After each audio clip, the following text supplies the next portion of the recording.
السلام علیکم پیارے حضور. میرا سوال ہے کہ کس کی بات ماننی چاہیے پہلے, دماغ کی کہ دل کی؟ دماغ کی کہ دل کی؟ مجھے بتاؤ کہ تمہارے دماغ میں کیا بات آتی ہے اور دل میں کیا آتی ہے؟ میرا دماغ کہتا ہے کہ میں ایک چیز بنوں اور میرا دل کہتا ہے کہ میں ایک چیز بنوں. کس طرح کہتا ہے دل؟ ایک بات میں. بات میں نیکی کی بات جو ہے وہ جو تمہیں وہی ہوتی ہے, باقی دماغ میں ہی خیال آتا ہے پہلے. ٹھیک ہے, یہ دماغ کی بات ماننا, دل کی بات ماننا, یہ فلسفے تمہیں نہیں اس کی سمجھ آ سکتی, ابھی تم چھوٹے ہو. ٹھیک ہے, ٹھیک ہے.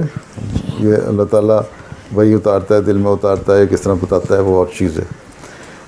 دل کا بات مراد ہے کہ دماغ میں کوئی تمہارا خیال آتا ہے نا, تو دل تمہارا کیا کہتا ہے, تمہارا ضمیر کیا کہتا ہے, تمہارا دل کیا کہتا ہے کہ اچھی کام ہے یا برا کام ہے. ٹھیک ہے, اگر تمہارے بعد میں کہتا ہے یہ دل تمہارا سوچنے کے بعد جو دماغ کو بھی آرڈر کرتا ہے کہ یہ اچھا کام ہے تو کر لو, اگر وہ دل کا سوچنے کے بعد کہتا ہے کہ برا کام ہے تو نہیں کرو. ٹھیک ہے, نہ دل کی بات ماننی ہے نہ دماغ کی بات ماننی ہے, تم نے اچھے اور برے کو دیکھنا ہے. ہیں